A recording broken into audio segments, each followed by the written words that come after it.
Welcome to another episode of The Brand Called You, a podcast and podcast show that brings you leadership lessons, knowledge, experience, and wisdom from thousands of successful individuals from around the world. I'm your host, Ashutosh Garg, and today I'm delighted to welcome a very senior and respected professional with a deep understanding of culture from Alabama, USA, Mr. Mel Blackwell. Mel, welcome to the show. Yes, Tosh, it's so good to be here. Thank you. Mel is the author of a book titled Uncommon Sense: The Fight to Fix Your Workplace Culture in the Wild West of Business. And today we're going to discuss his book. But Mel, before we come to your book, a few questions for you.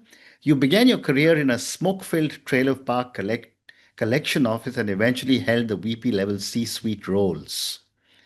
What are some of the most formative lessons from those early days that still shape how you lead today? What a great question. I think they may be the most formidable because I was young.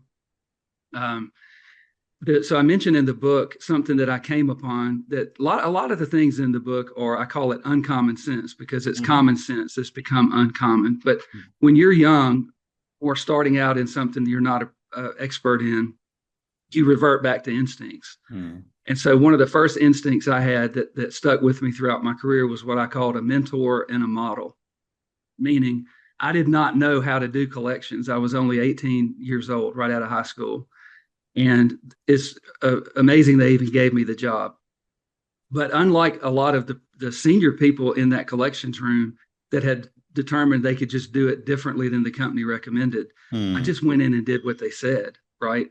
So I mentioned Tina, who was a very skilled woman, and she took the time to take me under her wings and Mm. trained me. And I did everything she said, and it worked. So before I went to university, I learned that lesson. So when I went to school, when I went to university, I listened better.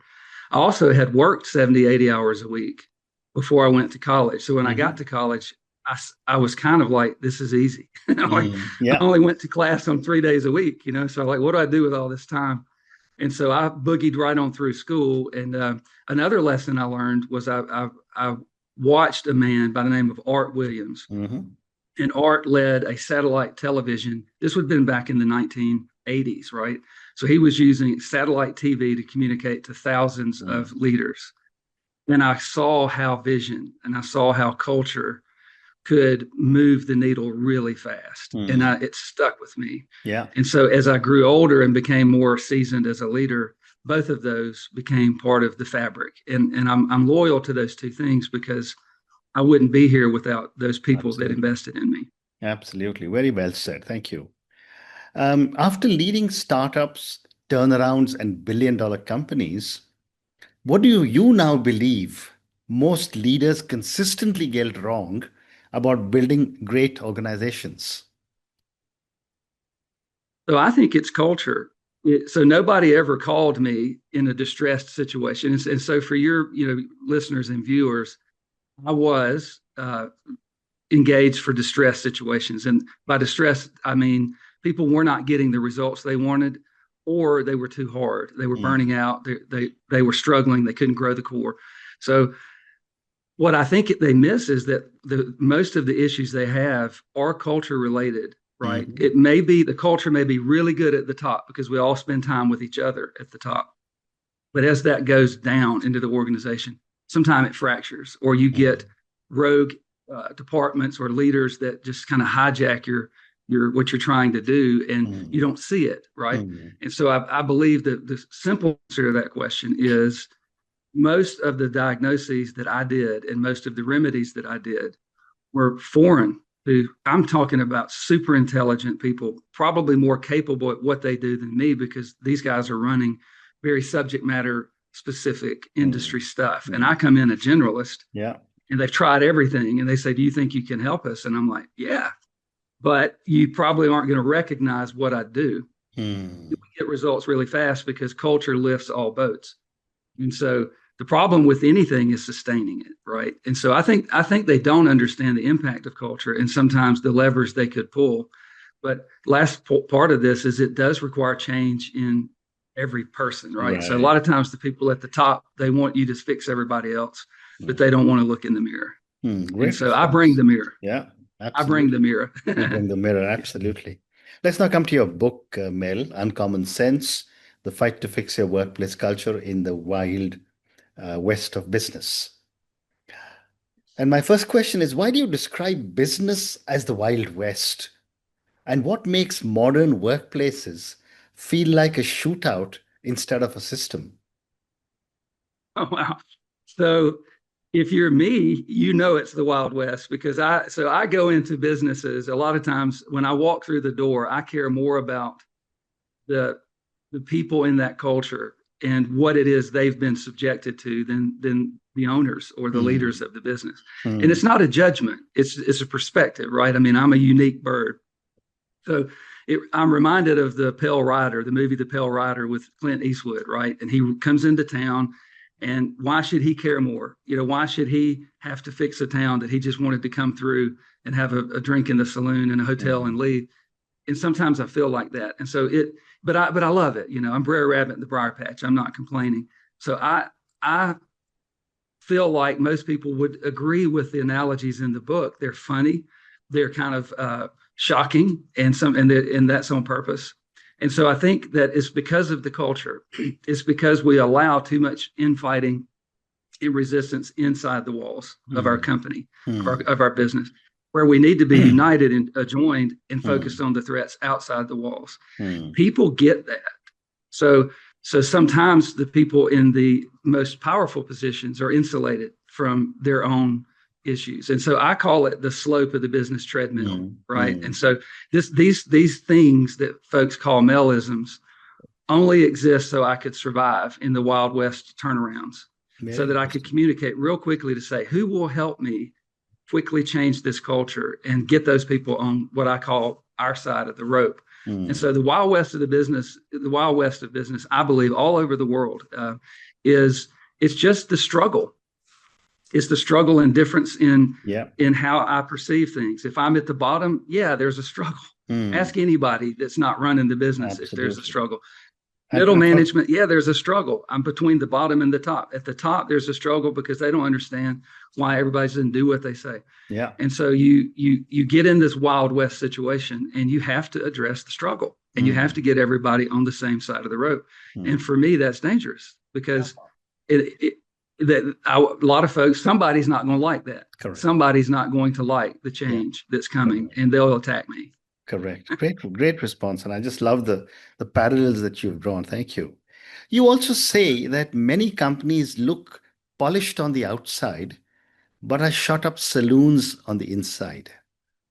What are the first signs that a culture is quietly collapsing? So I think it is you can see it in the health or the strain on the people. Hmm. And, you know, if you're not careful, somebody will give you the tour Yeah. and you'll leave, you'll be impressed. Hmm. But I always went in looking for, not to judge, okay? Not to, I have made so many mistakes. It's not to judge, but to Hmm. help and to realize we have to move fast. And I move fast. I move fast and we move fast to try to figure out who's with us, who's against us. Hmm. If Hmm. somebody's against us, we need to probably move them aside. But it's things like there's burnout, and you can see it in people's face, right? They're getting the results, but it's too hard. There's alcoholism, right? People are drinking too much. There's Yeah. divorce. It's also who is actually a better person Hmm. today than they were when they started at the company. Hmm. And if you go in and there's some things in the book, I'll let you kind of steer this, but there's it to get what's called traction in business, to get Hmm. traction in change for the betterment. You will not change unless you have enough pain Yeah. to embrace the change. So you Hmm. have to help people understand, man, that's painful. Yeah. Do you not see that? Do you not see? So, hey, I'm happy here. Look at your people. Your people are Correct. struggling. They're not, she was a lot better off 3 years ago before she came to work here, guys. Let's Hmm. help her. People come back from children, they come back from a death in the family, and they realize they work at a place that doesn't care. Absolutely. So this is not healthy. It doesn't have to be a big kumbaya family, but it needs to be a place where we love each other because we, Hmm. we spend all our time together. Absolutely. Absolutely. You also strongly state that culture eats strategy for breakfast. And this is a very, very old Drucker quote, or supposedly a Drucker quote. Why do Right. so many smart leaders still prioritize strategy over culture? Because they're smart, right? I mean, Mm, I think it's strategy is incredibly important, and smart people are really good at strategy, but common people are probably more impacting of culture. Culture is every single person. It Culture is every person from the bottom to the top, all the way back up. And so it's not collectivism. It's not a socialistic mindset, but mm, it's ownership. Everybody's like, I wish everybody here acted like owners. Like, well, then treat them like owners, right? I mean, so so it's culture is really the thing, and there's but a lot of the elements are interesting when you start dialing in culture. You're dealing with strategy, but mm, you do it in a different order because you realize that the culture will provide you an environment. So I call the water in the fish tank, so to speak, is the mm, culture, mm, right? So imagine an aquarium. Everything inside that aquarium is culture, and certain things really drive the culture. So if you get mm, the pH right, you get the water right, get the oxygen right, fish will prosper, plants mm, will prosper, whatever belongs. But then mm. you have structure. So culture without structures, it's not. Absolutely. So there becomes a lot of things to do that are strategic when Mm, you take the culture first approach. So it's not culture, no strategy. It's culture first because it's everybody. Nobody mm. gets left out in culture. Yeah, yeah, If yeah. you find one fish floating upside down in your fish tank, you know something's wrong, Mm, right? So that's a culture mindset. yeah, Strategy is, I want to have X kind of fish in the fish tank, and I want to have these kind of plants, and I want this kind of background, I want this kind of lighting, and culture is a little more caring than strategy, I think. amazing. That's a very, very interesting and a great explanation of how you differentiate between strategy and culture. But there's another phrase They that you do, they do use. blur, they do They blur do. together. I'm They do. sorry. They do, Yeah, of course. The one can't live without the other, but I love the way right. you said, define the two. Yeah. There's also a phrase you use, which is culture bandit. What Yeah. exactly is a culture bandit, and why are they more dangerous than an underperformer? Great question. So I'll give you a quick story. It can be something very subtle. One time I was in a company where we had acquired five different companies, and I was copy and pasting the DNA of that brand south out of Cincinnati, Ohio. I was so good at it. I was young. I was like, this will last forever. I have found my dream. And then we got acquired. Okay. So in that moment, a new brand comes in and says, okay, Mel, you will no longer be that brand that you've perfected for 6 years. You Mm, have to be this new brand. In that moment, I'm challenged. Will I join them and get on their side of the rope? Or am I going to be resistant? Am I going to say things in meetings like, I don't know why we're doing this. It was better the other way. So a culture bandit could be that nuanced and subtle. Just, mm, I can't get behind your brand. I mm, can't get behind your vision of where you're taking the company. I can't get behind what I call the how journey, which is a subvision, which is a real fascinating thing. The subvision is how we get to the destination. So the journey mm, of our business is the subvision. And people in your culture want to understand that.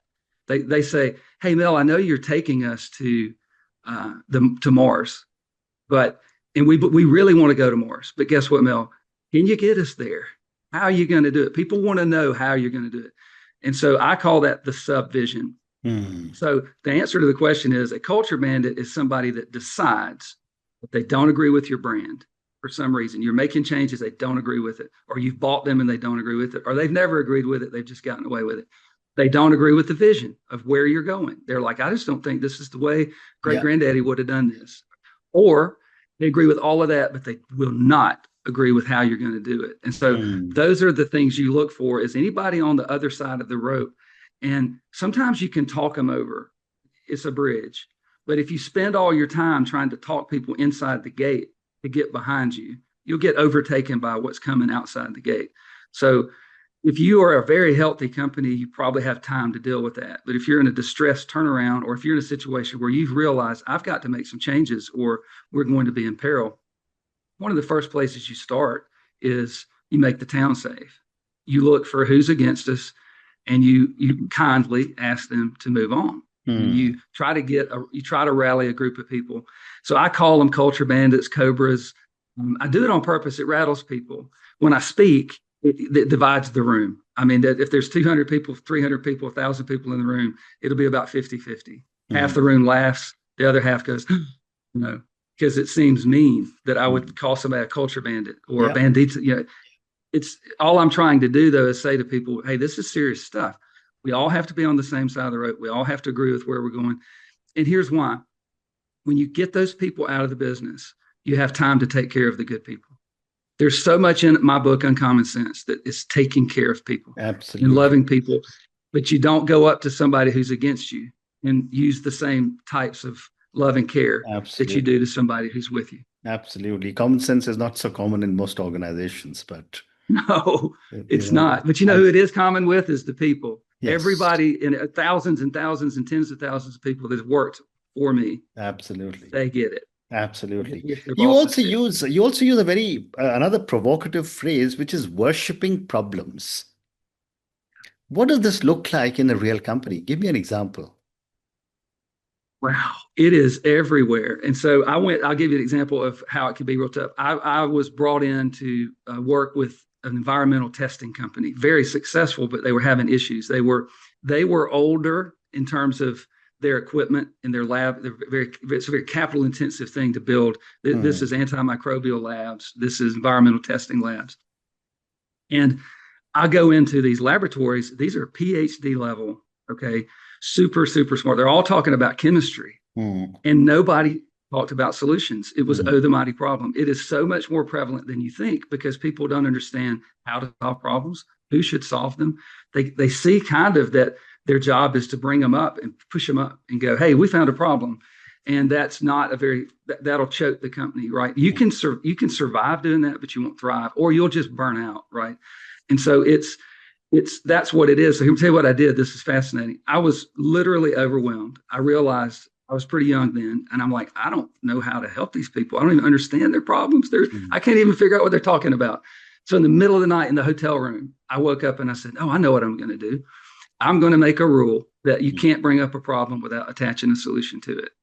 And if you'll attach a solution to it, I'll talk to you. And if I sit in a meeting for more than 10 minutes and I don't hear solutions, I'm going to call the meeting. It changed the culture in a week. They absolutely loved it. They didn't realize they were empowered to solve problems. So when you say problem worship, it falls hard on the people, but it really falls hard at the top because you say to them, and you haven't taught your people that they have the power. And here's what is a whole chronology of what Yeah. happens when you go in and say, we now solve problems. We don't worship them. Is people will embrace that, but they're not good at it. They don't know how to escalate. Their bosses don't approve things on time. Hmm. So what Hmm. you're looking for is to push the problems down so that if you find a problem that's close to where you live, solve Yeah. it. What do I need to give you? I'm supposed to remove red tape as the boss. I'm supposed to give you the tools as the boss. I'm supposed to approve things fast as the boss. I'm supposed to let you screw up and do something that I know won't work so Hmm. you can learn. So it's a lot you have to do to transition. A problem worship culture feels safer, believe it or Hmm. not, than a Hmm. problem solving culture because Wow. you have to push everybody out of their Yeah. comfort zone. Yeah. But it Yeah. works. Yeah. Yeah. You also talk about different types of leverage: boss leverage, staff leverage, system leverage, self leverage, and culture leverage. Which one do leaders underestimate the most? Uh, I don't think they understand the staff leverage. If the higher you go up, the more Hmm. power you've got in the people, not Correct. in your two hands. It's it's seeing yourself as a shepherd, Hmm. not as a ruler or a boss. You know what I mean? And so it's really hard to be a shepherd if you've allowed yourself to be overrun with wolves. Because all a shepherd's going to do overrun with wolves is turn into Rambo. He's just got to kill a bunch of wolves. He doesn't have time to take care of sheep. Hmm. And I don't call people sheep. They're not sheep, but it's the relationship I'm looking at. These are things people are smart enough to know. Well, he's not calling people a real shepherd or a real sheep. I'm trying to give people roles. Hmm. The role of a shepherd, you can get leverage out of your people more than anything else. And that's why we care about culture. Hmm. And when you do that, then the people probably underestimate the leverage that's available by their boss. Hmm. But this is the most important rule. Nobody does anybody else's job. Hmm. These things cut hard when you walk in the door because everybody knows they're doing it. Hmm. First of all, they probably haven't defined everybody's roles right. They probably put people in structure and didn't even think through it. But when you say to people, hey, look, I want you to do your job, I'll give you the tools to do your job. I'll Mm. help you with what I'm supposed to do your job, but I won't do your job. Mm. Then people realize it's like, okay, well, how am I going to do my job? Okay, now we're talking. Mm. So when you get people to say to each other, how will you help me do my job, boss? That's boss leverage. And then the boss says, well, here's how you're here. First of all, here is your job. Here's what it's defined. Here's your report to. Here's all your communications.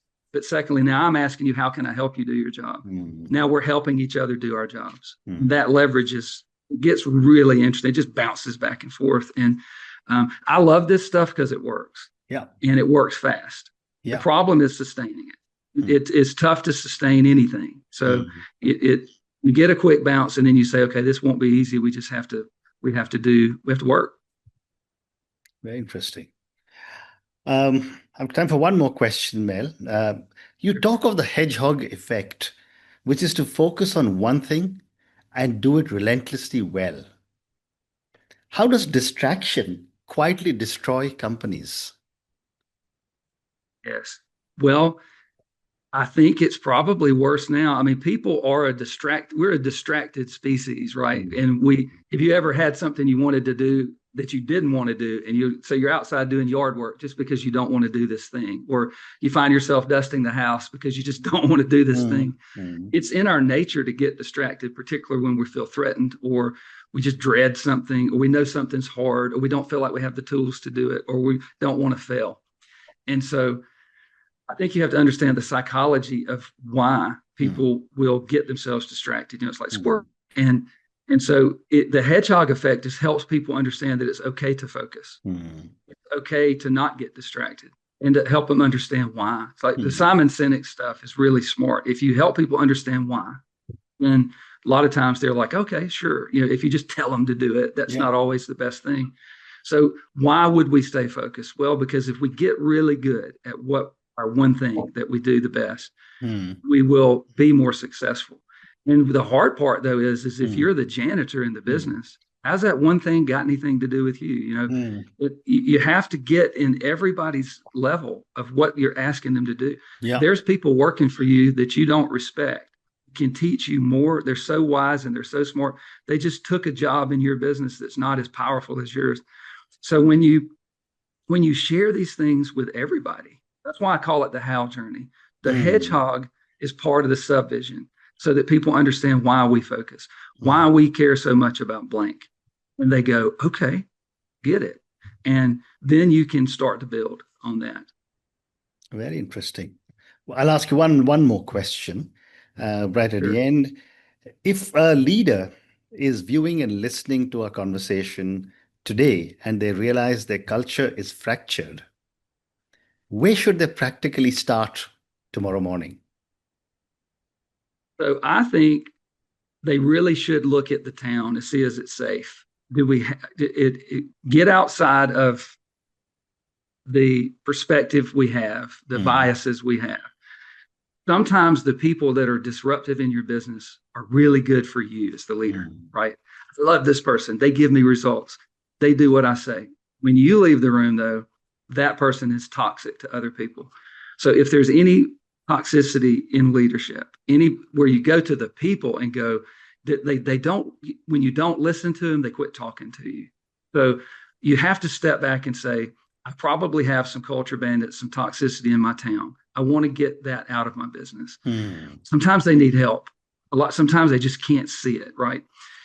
Once you've done that, you really do want to step back and look at your organizational structure. See, did as an architect, did I Mm. design the structure? And I always say structure first, people second. And Yeah, that irritates people. They're like, absolutely. you think structure is more important than people. I'm like, no, no, no. I think structure needs to be in place so that we can care about our people. It's not Mm. fair to put Yeah. people in the wrong structure. Our job is to get the structure right and then get the people right. Mm. So it's just chronology. It's not value. Absolutely. But make sure the town's safe. Make sure your people aren't out there dealing with this. I like to say this to the executives. What is the slope of your treadmill that you impose on your people? Mm. Okay. Are you at a 1 or are you at a rock climb? Because we don't feel that. We're up above it. If you ever go to the offices at the top, they're a lot nicer than the offices down at the bottom. Mm. So they can live through the storm. You ever watch the shows and the ship captains down there drinking tea and bourbon with the officers, and all the other guys are sleeping in bad conditions. So it's realizing that my experience in this business as an executive is not what my team's experience is. I need to understand it, and I owe them a reasonable slope of the treadmill. Once you do that, you realize, okay, maybe I'm not doing it for me, I'm doing it for them. And you town safe, structure right, and then you start trying to eliminate problem worship, which said positively is empower problem slaying and make people powerful in your business and send them home better people. There is one thing in my book, and I don't want to run over on time. It's called The Best Pledge, and I encourage people to read. I want them to read the book for that, because that is the most powerful thing that I ever used. Yeah. Because culture transformation is about people being at their best. And I woke up one night, which is the theme. I wake up with these things and I'm like, I got to use this in business. And I realized you will not get people that are being their worst self to give you best practice in business. And people will tell you, it's none of your business, what I do when I leave here. And I'll be like, well, I only want you at your best because, I want you to be good at home, at work, and in the community.